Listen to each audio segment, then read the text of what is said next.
Hello. Sorry I'm late. Found out that I have a fraudulent charge on my PayPal card. So I had to go deal with that. And they're working on it. But so like if I go get a pack of cigarettes and they do like a 49-cent card charge because fees, I guess, it's like $7.38 for a pack of cigarettes. On the 18th, I bought 2 packs. I still have half the second pack on me. So I didn't go in yesterday. But it says that I was charged like $34.14, which put me 14 almost $15 negative in my account. Which it should have declined the card, not give me negative. And it's from the same store I get my cigarettes. So I assume that somebody has probably put a skimmer on the fucking card. And since you hand them the card and they do the scan, I assume it's a machine behind the register. So if I wasn't doing this right now, I would probably go over there and ask them, let me look at that fucking machine. I'm pretty pissed off. Like, I'm too poor to be robbed. And it's fucking hot in here.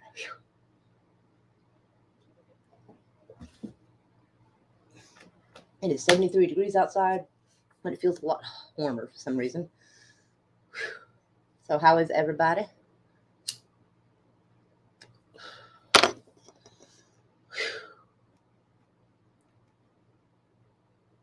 Oh, hi, potato. Between 4:15 and 7. Kind of vague, but okay. Well, I mean, it's not vague. They give themselves a lot of wiggle room in that. But I am excited. Oh, also my little iron-ons came today, so I'm pretty excited about that. Ah, okay. Get some yard work done. We need to do that too. So we know. Oh, hey there. How are you? You know what? Is that a cat? Yes, it is a Pusheen. Hold on. Let me spell that for you because it is kind of weird. Hold on. If you look up Pusheen, you'll see all these cute little cats. I love these little cats. They look cute and chubby. I love it. I'm glad you're doing fine. I'm going to be a little wild this time. I want to give Hector a chance. I was just a little shy about doing it the first time he came into the chat because I don't invite people their very first time on unless I know them from somewhere else. Pusheen, it sounds important. I honestly do not know the origins of the Pusheen. So I don't know. It doesn't quite rival Hello Kitty, but like it is cute though. Yeah, you are new in general, but this is like the 4th or 5th time you've come to one of my live streams. So you're not like super brand new. Like I've chatted with you a little bit and like being friends with Brett helps, vet things as well. So like the first once or twice I live streamed, you wanted to come visit, and I was a little skittish about it because, well, sometimes people out there are weird. Hey LDG, how are you doing?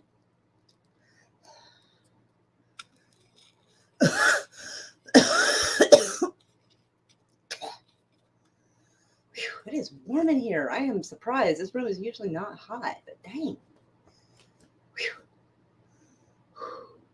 My temperature might also be up because I'm mad. I am kind of pissed off I got a fraudulent charge on my card. Like, I'm not a person with very much money. I, live below the poverty line. So I had, I don't talk much. That's fair. At least Pusheen looks less bratty than other felines. Hey. Well, okay, sometimes they do make cats look kind of bratty.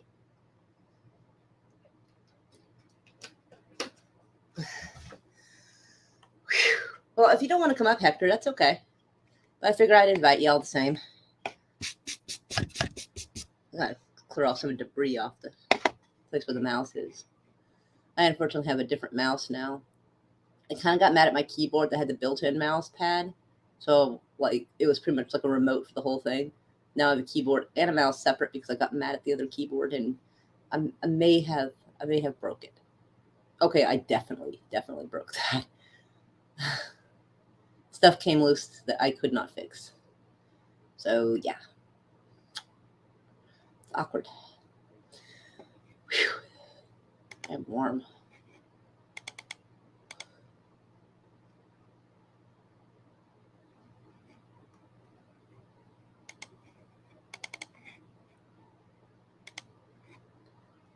Anywho's, oh, let me go find that. Like, there was like a video I was gonna show you guys. I have to go to my watch later list because I saw something that I thought was interesting yesterday, and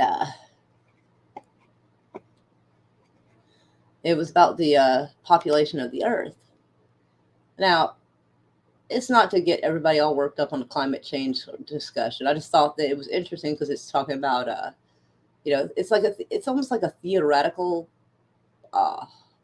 documentary, kind of like it's a short little cartoon that it's almost like it's set in the future and explains how in the past, which would be our current time, that the population expanded so much and what happened theoretically. Hey, Marjo, how are you doing, darling? I feel fancy. We have the Finnish in here. I think she's Finland. I'll feel bad if I'm wrong about that. I feel like a total asshole if I'm wrong. But hello. But I figured that I would show y'all the little video. I hope I don't think there's a copyright on it. I hope not. That would suck. Like, where is it? Okay, there we go. You get to judge me for my list of things. So anyway, it's talking about what the Earth would look like at 100 billion people. This video is sponsored by Hello. Hold on tight and get ready for a population explosion the likes of which the world has never seen. 10 billion. When a well-known demographer was asked about population growth recently, he came up with a quite frightening answer. That was every billion more people makes life more difficult for everybody. It's as simple as that. That does seem like a lot of people. It does. I don't know if this is one of those things where like I should pause it every certain amount of time so they don't think I'm taking copyright material. I thought the video was kind of odd, so I thought I'd share. Well, that doesn't really bode well for the people that are going to star in our trip to the future. Still, he said at 10 billion, we'll do just fine. We'll get by adding that it is literally not the end of the world. In the 1960s, some experts were expecting a growth bomb which would result in mass starvation in places like India. They said we need to prepare for poverty like we've never seen before. Still, go back to the year 1866 and some so-called experts. Is it sharing the sound okay? Like, I want to make sure, because if it's not sharing the sound correctly, that would kind of not work. So let me know if you hear it okay or heard it okay before I paused it.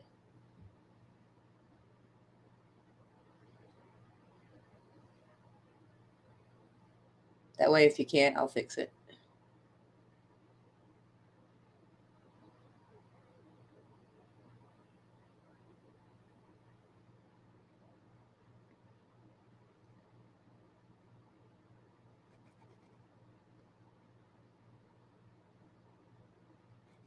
Okay. I'm waiting for someone to tell me if they can hear this show or not.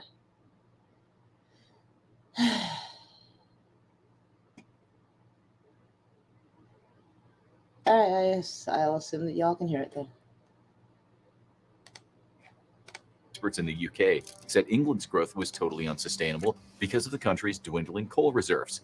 So with that in mind, when it comes to getting it right, people we often look up to get it wrong. It's so hard to call.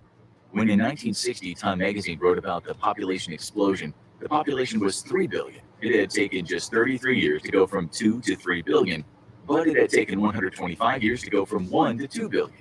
In 1968, people were getting pretty scared, with a book called The Population Bomb saying we have to resort to either population control or a race to oblivion. And that's why some scientists say when making such predictions, we should do so with caution. Thank you. Because things can change. We've seen the growth rate decline in recent history, but for the sake of today's show, for reasons we'll talk about, we're just going to pretend that this isn't a factor. We're forecast to hit 10 billion in 2050, so we predict the world won't look all that different at that milestone. It won't mean we're suddenly thrust into some kind of dystopian sci-fi movie, That's what the experts say anyway. Nonetheless, Stephen Emmett, hailed as one of London's most influential scientists and author of the book 10 Billion, once said, "Every which way you look at it, a planet of 10 billion looks like a nightmare." Still, for his nightmare to come to fruition, we think that we should look at what happens at 20 billion, because some people think this guy was way too pessimistic. 20 billion. When it comes to a big rise in the number of humans on the planet, Emmett summed it up in a not very scientific way, simply stating, "I think we are bleaked." He's right, because in our world, when we hit 20 billion, we hadn't changed much in our ways, and we didn't have any super technology to drastically change how we live. We were facing what someone had once predicted, an unprecedented planetary emergency. Nonetheless, at this point, we're still stuffing our faces with little regard to what we are eating or how it's made. We are happily consuming energy without considering how the energy sources were being depleted and how making that energy is creating a warmer world. Half the world is turning into one giant dustbin, and the other half was turned into a polluted wasteland. However, the rich that control the technology that we're totally immersed in have separated from us. They're beginning to move into the least polluted parts of the world. This great separation will soon become the standard. We'll get to a point where we just accept that some people have to suffer and other lives have to be sustained. I think that's something interesting because every time some crap goes down, it's always like a bunch of rich, privileged people with private jets flying to another state to get their coffee, telling us how we're doing something wrong. I'm just saying, like, I wanted to bitch about that for a second. In comfort for what they say is the greater good of mankind. Obviously, there are riots of all kinds and anti-government The sentiment. greater good of all But since every mankind. waking Heard movement that we before. made was tracked and traced and our lives depended on how we fared in global point systems, it was hard to rebel. Even buying food depended on how many points we had and what good citizen score we had.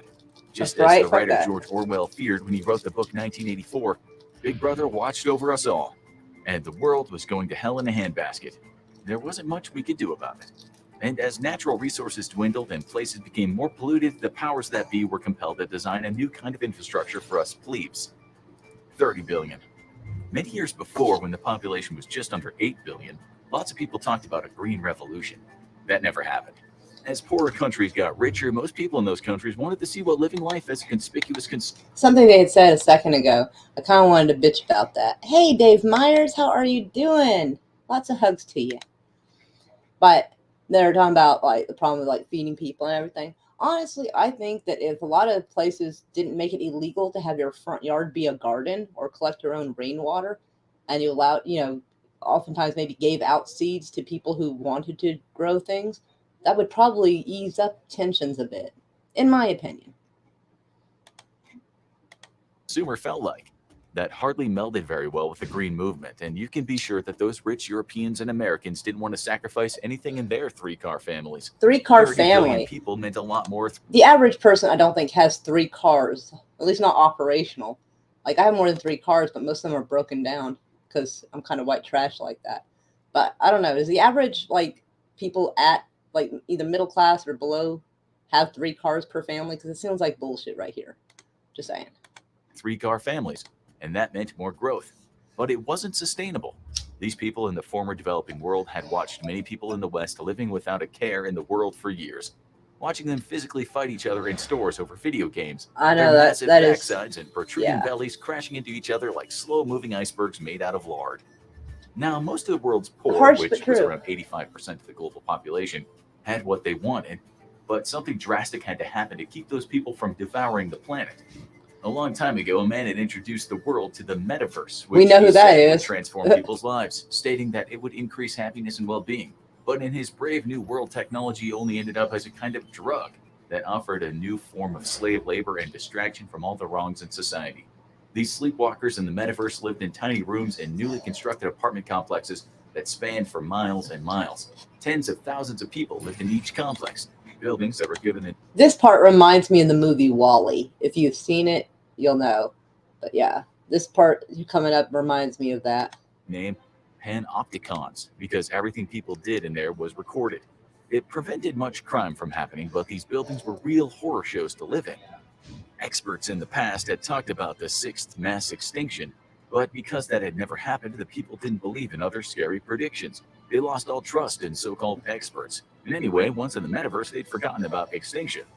The food problem, though, was very real, as the extinction of many species of insects had occurred, leading to massive loss of ecosystems with their life-sustaining plants and animals. That didn't matter because food had been taken care of. Now, as people ran around their metaverse scoring points, they Here were we go. delivered nutrients through intravenous That's strips, the part that connected kind to of huge reminds containers me in of every panopticon. Wally a The little bit. lab-made liquid nutrients were enough to sustain life barely. Ironically, this great invention was called fast food, a type of cuisine back in the day that was said to be bad for your health. Now, the only people who ate food from animals and real plants were the very rich. Real The plants. vast How fucking majority of weird is people that? had only ever seen something like a cow or a blueberry in a virtual form. They fished, but only in the metaverse when they were farming and fishing for the elite in the depleted oceans. But even with all this misery, the population kept on growing at an astonishing rate. 40 billion. It took several years for the population to increase from 30 billion to 40 billion. Inside those panopticons, there was one other thing to do outside of the metaverse. People humped like rabbits, and the government, now a world government speaking in only one language, actually endorsed this. By the way, the world government knew that getting everyone to speak one language was important. Control the language and you control the people. Gradually, But on the upside, if everybody was speaking the same language, it would be hard to have mistranslations of things. And the humping like rabbits, I'm pretty sure at some point somebody's going to help, perfect birth control. But everyone only spoke English. In the metaverse, just like in the old real world, the main focus in a global sense was economic growth. Now that that world, the virtual world, was endless, there could be infinite growth. Humans were like hamsters on wheels, and the more they virtually ran, the more virtual profits they created for the owners of the technology, now unironically called titans. Such a word came from ancient Greek mythology, though no worker would have known that because books hadn't been read for years. Books weren't banned, but the human mind had slowly evolved to not be able to tolerate any kind of composed concentration outside of hitting the correct buttons. They could even do that in their sleep, since the new hibernation pods had made it possible to perform simple tasks while part of the mind was getting some winks. This meant that they could work around the clock, which was required to keep the virtual and real infrastructure running. When they weren't working, they were playing and conversing in the metaverse, again, for more points. The more virtual friendships you had, the more points you got, so not many people wasted time trying to meet real folks in real life. That was time consuming, and it didn't always work out. In terms of hand-eye coordination, humans became at least 50 times faster compared to humans back when the metaverse began, but hardly anyone could finish a sentence without feeling confused and nauseous. It didn't matter. People put up with their tepid distractions because they didn't know any other reality. Happiness could only really be understood through points. People were told when they were happy and they believed it. And at least they had sex, unemotional. I gotta say, this kind of prediction makes me hope that an EMP just resets everything. I know it sounds terrible, and the catastrophe would be bad. So I don't necessarily want that, but this looks like a really fucked up future. Sex, which is why the population kept increasing at an astonishing rate of around 8 billion a year. 50 billion. Artificial intelligence had never become conscious, despite what people said years ago. But when the population hit 50 billion, it was advanced enough to know what people needed before they knew it. No one ever felt hungry because the receptors in the brain that sent messages to the stomach were intercepted before any real cognition happened. Fast food was delivered without any interruption of thought, which gave folks much more time to Indeed, work. Gomer. Indeed. Oil never ran out. There was an endless amount of it, enough to keep Stupid technology keyboard going fell. in a panopticon full of life, or half-life as the Titans called it. The refineries, factories, and plants were all running using AI along with the human workers who never had to leave their tiny rooms. I must admit, they've Working cut from down on home workplace many years earlier injuries and had been deaths. sold as So something progressive. it's the only But as upside things I see turned to out, that. it only meant less physical interactions with others and much more work. It wasn't illegal to be unemployed, of course, but fewer points meant fewer doors could be opened in the metaverse. Essentially, that also meant less sex. The unemployed were like the lepers of the Middle Ages, wandering around the rundown parts of the metaverse with their virtual faces hidden. But for the elites who only ever entered the metaverse to have a laugh or contemplate the creation of new worlds, something was changing. 60 billion. After pollution became so bad that much of the world's flora and fauna was disappearing, the elites moved into city-like containments of their own. These were vast sections of the world that had once been countryside. They got the name Moorveers after Thomas More, the man who'd written a 15th century book called Utopia. These highly regulated environments were safe, unpolluted, and contained just about all of the valuable artifacts that had ever existed in the old world. Thanks to gene manipulation, most rich people could expect to live a healthy life. Life expectancy for the elites was now around 150 years, a maximum that had been predicted many years ago. Humans could prevent disease, but there was nothing they could do about blood pressure, blood cell counts, or other bodily things related to natural aging. Cancer and many viruses were a thing of the past for the elites, but for the workers of the metaverse, they very much existed.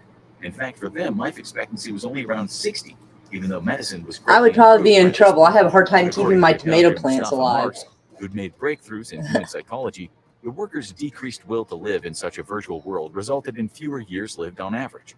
The mind is the master of longevity, Marx once said at a conference for metaverse engineers.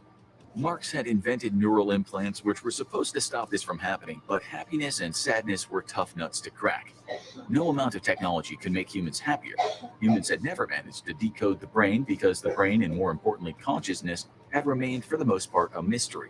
This is why the super elites, who now all lived in one single containment city high on a hill that they named Olympus, had over the years a reinvigorated interest when it came to what had once been scorned by science. That was a belief in the soul. The soul was back in fashion for the supers. It didn't matter how many bionic prosthetics they had to improve their natural bodies, their souls could still be plagued by unwanted feelings. They had bigger concerns anyway. That sixth extinction was looking more and more likely. 70 billion. Even though the containment cities were safe from most of the vagaries of the environment, and even though the people in the panopticons were mostly safe from rising temperatures and toxic pollution, some more pessimistic scientists believed that things were going to go from bad to worse. They said that the humans had to live off Earth. The end of the world was nigh. Real money had not existed in the world for some time. The workers had only need for points, and the elites lived in collective luxury. As the proud designers of the metaverse and the containments, they lived in utter comfort. But that didn't mean everyone got to leave the planet. Getting to Mars in numbers had ceased being a problem in the late 21st century, a bit later than expected. It wasn't just because the technologists had exaggerated the engineering capacity, but the will wasn't there to leave Earth back then. It turned out that when people were finally able to live up there, despite the problems on Earth, they didn't want to go. At the start, colonizing Mars was also very dangerous due to the radiation exposure people faced. It took years to fill the first permanent settlement there, which only became possible after a water source had been found during years of underground exploration. Even when people could stay on Mars, the microgravity and toxicity of the place seriously affected their health after a few years. It turned out that even with spacesuits and containment, you got sick. In short, living on Mars was like living in prison, especially when dust storms shrouded the settlement in darkness for long periods of time. But as Earth's population kept on expanding and the conditions for life on Earth were worsening, Mars was looking like a suitable alternative for super elites. As for the vast majority of others down on Earth, it was out of the question that they'd ever see a takeoff. When the elites went, they would do so in secret. 80 billion. Improved drilling methods on Mars led to more water sources being discovered. The drilling teams were now run from Earth in the metaverse, with thousands of specially chosen workers digging, building, farming, and generally keeping Mars livable for the supers. The virtual awards for this work were awesome, but of course, it didn't include a ticket to Mars. It was estimated that with the now 1,500 Mars habitats, around 20,000 people could go and live there for a period of at least 25 years. Something that looked promising was the once trapped carbon dioxide beneath the planet's surface had been used to create a kind of blanket around the habitats. These places were also now more livable thanks to workers down on Earth using state-of-the-art machinery along with AI to release other trapped gases and raise the atmospheric temperatures around the places where the habitats were. Ooh, hold on, I Meanwhile, want to the cover that. regular elites Hold on. They could in a way. I've heard that even the heirloom seeds got the company got bought out by like a regular company who might not care as much about staying true to tradition. So they could just be kind of like mass produced and less flavor, less nutrient. It's quite possible they've messed with it. That is also probably an issue too. I mean, I'm sure that varies from region to region, but that is also probably a factor. I wouldn't doubt it. But I want to tackle that for a second. Okay. the many scientists, creative academics, and generally wealthy folks stayed behind to focus on trying to avoid the impending destruction. What they didn't know was that things on Earth were about to change in ways none of those so-called experts ever expected. 90 billion. The Earth started getting colder, faster than anyone could have known. At first, the scientists put it down to a mini ice age, something that had been expected to happen in the past, but never did. Those same experts started talking about the possibility of a rapid ice age. And when they said rapid, they meant it cooling down over maybe 100 to 200 years. Human emissions had always been thought to have deterred the next ice age, but things started changing when the Earth hit 90 billion in population. After the supers all went to Mars, a huge decision had been made to allow the workers in the metaverse to work on virtual renewable energy solutions. Remember, the workers were only button pushers. The rule was Is it me or does that guy kind of look like Kenny Rogers? It does. Like that cartoon right there looks like Kenny Rogers to me. I know that's weird to stop that, but that's just kind of what I observed. Sorry. Actions should be inconsequential in the larger scheme of things. As the great Austrian philosopher Ottfried Theiler once said, the herd is beautiful only when the death of its parts go unnoticed. In short, they followed orders Sweet and never dreams. worked on the important tasks. To open up this other part of the metaverse was a last gasp at saving the Earth, although no one ever thought that the workers had the brain capacity to be that inventive. Never underestimate a person who wants more points and more sex, is the ad saying here. After around a decade, the next generation nuclear fusion was invented by a woman from a lowly panopticon, first in virtual form but later put into practice by the elite scientists. In short, those atomic reactions that happen at the center of our glorious sun were harnessed and manipulated to create safe energy that left no toxic waste behind. This had been tried before and it had failed many times over, leading some to call it a pipe dream. It was now real, and it happened at a time when the Earth was naturally entering a cooler period. Then, when the technology in the metaverse was opened up to even more workers, soon a brilliant innovation led to the creation of endless solar fuel, whereby the sun's energy was used to create an endless supply of chemical fuel, free chemical fuel. No one owned the sun, after all. And then came the elite and Hello, Caroline, and welcome. What someone Hope you're called doing a good. groundbreaking research paper, Humanity and Civilization Phase 2, beginning. 100 billion. Against the wishes of super elites now living the hard life on Mars, the entire metaverse was open to the billions of workers. Along with the world's natural cooling and fantastic energy innovations, the Earth was already looking like a better place to live. It was now safer to leave the containments, and for the first time in many years, the masses started to leave the panopticons in search of a new life, in search of love, in search of adventure. New societies were being built using the same advanced machinery that had been used on Mars. AI worked in tandem with human intellect. These societies were based not on constant economic growth, but on ongoing sustainability. The metaverse was turned from a form of slavery and distraction into a place of creativity and invention. Consumption, it was agreed, was not the meaning of life. Curiosity was, as was the quest for peace and happiness, which was a life's work that kept people trying to be the best version of themselves. They even started reading again, sometimes philosophy of all things, with this line from Bertrand Russell used as a slogan for the metaverse. A happy life must be to a great extent a quiet life, for it is only in an atmosphere of quiet that true joy dare live. And they took heed of another thing Russell said. Collective fear stimulates herd instincts and tends to produce ferocity toward those who are not regarded as members of the herd. As the earth cooled and there was an abundant and safe fuel, people lived in these smaller self-governing societies with these wise words in mind. They knew they had to work together to survive and never allow their most base animal instincts to be the driver of their societies as they had in the past. That's really kind of hard to do, especially, I mean, we have so many people now, and they're saying that the way to is not to let their baser instincts take over, but do what's good for the good of the whole group. And I'm like, that kind of rubs me the wrong way a little bit. Like, if they can find a proper balance to that, that's fine, but like, it sounds like you kind of take away people's individuality when you do that. Nice. Person lived and worked for the good of the community. As had once been predicted in the past, these pop-up societies appeared all over the world. And that is why they put up a new virtual no-entry sign to the super elite Mars dwellers, now sick from toxins and depressed in their cosmic squalor. The shuttles on Mars were purposefully made unusable, and so those supers who kept the workers in bondage for so long were left to their own devices. Cannibalism became a way of life up there. Yikes. Turned out that 80% of the supers were psychopathic in their isolation and made their cruelty even more extreme. 100 billion was doable, with the right amount of will and clever thinking. 100 billion was workable when at the forefront of all mankind's laws was love. The big question was, as humans developed new languages and cultures, were they going to make some of the same mistakes again? Now you need to watch a similar fiction. There we go. So I thought that was kind of an interesting little video. I mean, some of it sounds legit. I think some of it sounds kind of meh. Like, I feel like they were kind of hinting at a group think kind of feel when they were talking about, when people get together and do what's good for the good of the group. It almost gives a cult-like feel to that, just a little bit. I kind of don't like that, but yeah, I thought it was interesting, and I guess I wanted to share it. And I think it might be a little early to stream because like some of the people I normally stream with are like not available. But anywho, but I figured I'd show y'all that.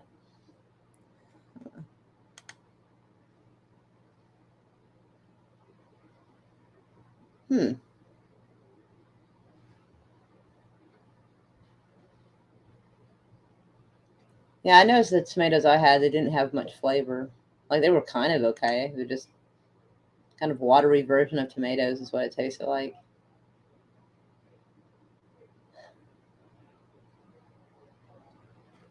And I don't even know if I trust the bags of soil.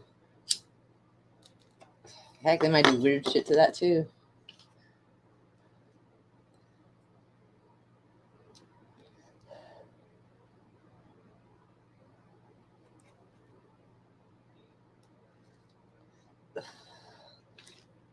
But anywho, well, I figured I'd share that little video with y'all.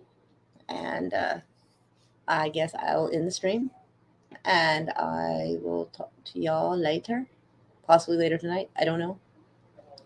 Maybe somebody will be on. Not a clue. But lots of hugs to all of you.